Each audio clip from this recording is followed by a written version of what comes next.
Well, let me ask you this, man. When you're writing verses, how do you come up with your rhyme schemes? I come up with it as I go. I come up with it as I go. It's just really crazy, man. There's no way to even take you through that method without actually you sitting with me and going through that method. You know what I mean? Yeah. Because it's so free for you. You know, there might be a situation where I can, rhyme bar for bar, bar for bar. Like I was just finishing a jingle this morning for a guy, and I was laughing at some of the rhyme schemes that I put in and how they came to me. But I go bar for bar for bar for bar. Then you might run across a word that says uh pine, and you might have 8 words around with it. And you know, I feel tough today. Let me try something with this. Pine all the time, great wine.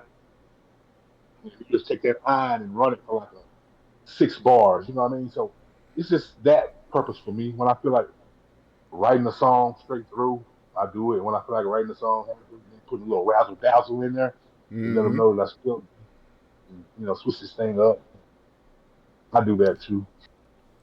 Um, I had one here that I wanted to talk to you about that would fit really good here. Okay. So, all right.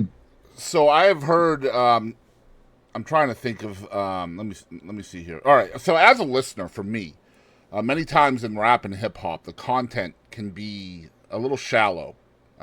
For me as a listener, and so I agree. how important is it to you that you're sharing a message through your art that matters to other people, not just yourself? It's very important, man. It's very important that you are conscious of the footprint you're leaving because this music isn't going anywhere. I remember on one of my earlier songs, when I was a very, very, very, very, very young rapper, 21, 22 ish type of young, um, I heard my niece run through the house singing a part of that song that I wrote. I didn't particularly like to hear those words coming out of her mouth, Hmm. and that really made me like,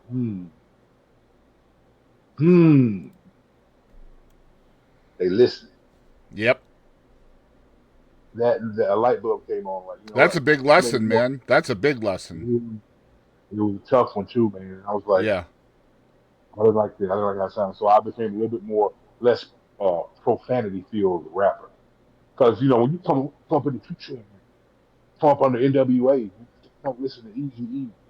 You know what that music consisted of? The Ghetto Boys, Ace. You know what that music consisted of. So I thought you had to sound a certain way. You had to sound like this or rap like this to do what they're doing. And no, you really don't. You have to just be you. Tell your story the way you want to tell your story. So I, uh, I think it's very important to know that people are listening to what you say, and at any point in time, they can play it back for you. Hmm. And more They'll set it importantly, up. you don't know who is listening either. There's always That part. somebody listening that you have no idea. Kind of reminds Yeah. me of the story of Dionne Warwick inviting Snoop and a bunch of the other rappers from those days over to her house and saying, "Y'all need to stop Mhm. with all this stuff because." You're gonna have daughters someday and all that. I don't know if you've heard that story, but I man, think I have. man, Dion gave it to him. Now she gave it to him. Yeah, bottle of that. Yeah, Can I cuss him? absolutely, of course. Yeah, please. I can turn my cussing up. I can go You harder. can, yeah, you can say whatever you want, man. It's okay.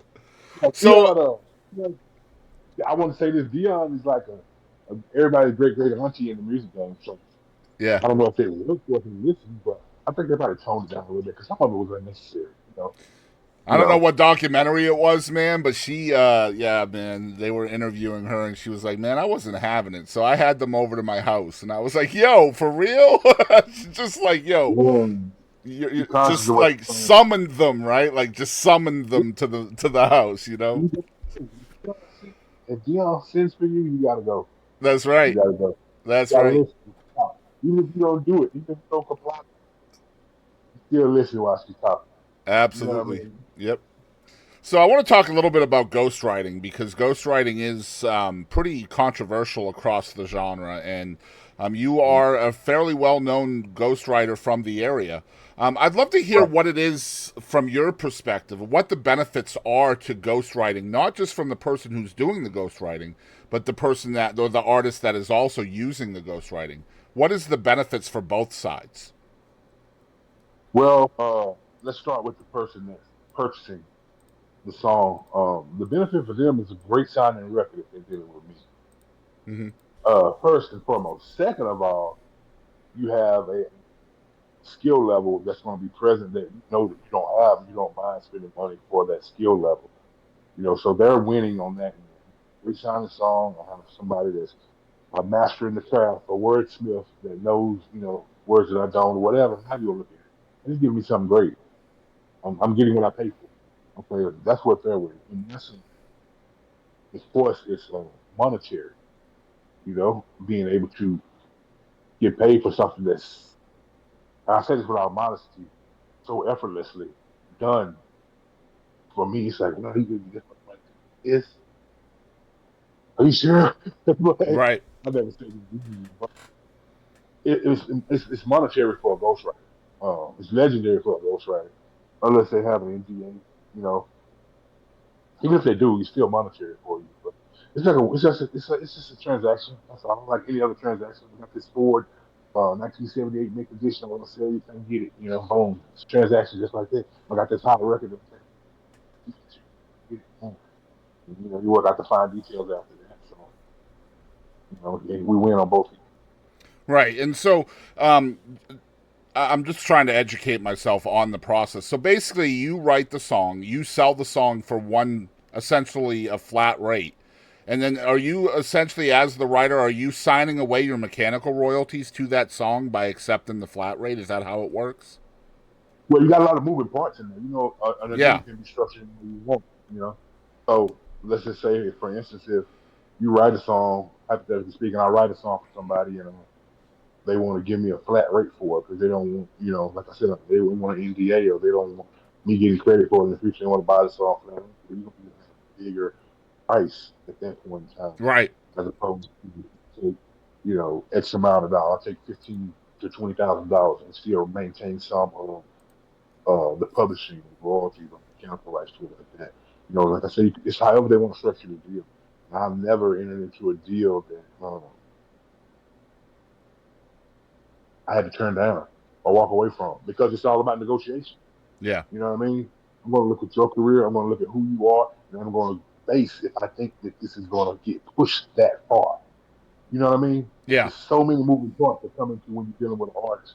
And if I was writing one for Justin Bieber, of course I'm not going to take a flat rate.